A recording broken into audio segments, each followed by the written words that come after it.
Dans un petit village africain, au cœur d'une vallée entourée de collines verdoyantes, vivait une jeune fille appelée Nalia.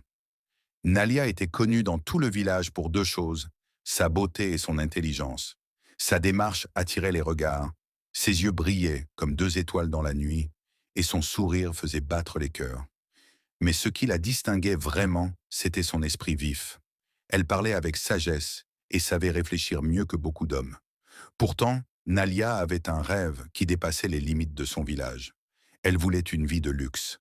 Elle admirait les habits en soie, les bijoux étincelants et les belles maisons. Souvent, elle se disait « Pourquoi rester dans la simplicité du village, alors que le monde offre tant de richesses ?» Mais dans ce même village, quatre hommes convoitaient son cœur. Le premier était Bako, le chasseur courageux. Fort, respecté, chaque matin il partait dans la forêt et revenait avec du gibier qu'il partageait avec les habitants. Un jour, il dit à Nalia, « Je ne suis pas riche, mais je peux te protéger et remplir ton foyer de nourriture. » Le second était Samba, le riche commerçant. Il possédait des caravanes qui voyageaient jusqu'aux grandes villes.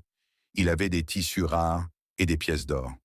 Avec un sourire assuré, il disait à Nalia, « Viens avec moi, et je t'offrirai des bijoux, des habits en soie et une maison plus grande que tu n'en as jamais rêvé. » Le troisième était Kofi, l'instituteur du village. Modeste mais cultivé, il enseignait aux enfants à lire et à écrire. Sa voix posée séduisait ceux qui l'écoutaient. À Nalia, il murmurait, « L'amour est plus grand que l'or. Avec moi, tu n'auras pas de bijoux, mais tu auras un avenir solide et sincère. » Enfin, le quatrième était Idriss, le charmeur. Beau, drôle, danseur et chanteur, il faisait rire tout le monde. Dans les fêtes, il savait capter tous les regards. À Nalia, il lançait, « Avec moi, ta vie sera un éternel sourire. Je t'emmènerai danser chaque nuit sous les étoiles. » Chaque jour, ces quatre hommes rivalisèrent d'attention. Bako déposait du gibier devant sa maison. Samba lui offrait des colliers et des étoffes brillantes. Kofi écrivait des poèmes qu'il glissait sous sa porte. Idriss lui apportait des fleurs sauvages et des chansons. Mais dans son cœur, Nalia hésitait. Elle rêvait de luxe, mais elle cherchait aussi un amour sincère. Un soir, le chef du village organisa une grande fête. Les tambours résonnaient, les danses faisaient en vibrer le sol, et toute la communauté était réunie. Les quatre prétendants décidèrent que ce serait le moment de déclarer publiquement leur amour. Bako s'avança, tenant une peau de panthère, symbole de courage. Samba ouvrit un coffre rempli de bijoux étincelants. Kofi prit la parole et récita un poème.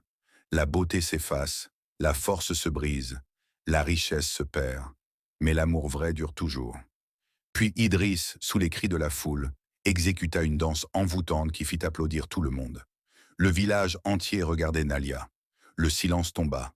Elle observa chacun de ses prétendants, puis leva la voix. « Je rêve de luxe et de beauté. Mais je sais aussi que la richesse peut disparaître, la force peut s'épuiser et les rires peuvent s'éteindre.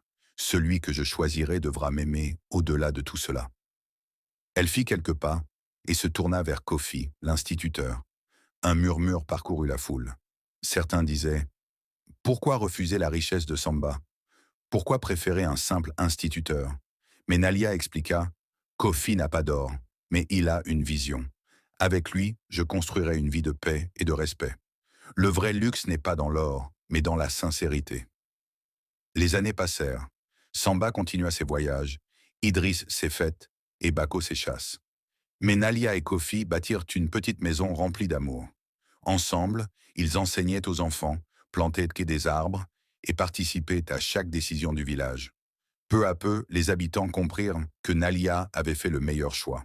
Elle était heureuse, respectée et comblée.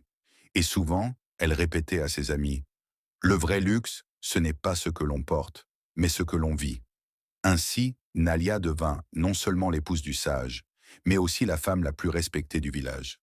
Car elle avait compris que le véritable trésor, c'était l'amour sincère.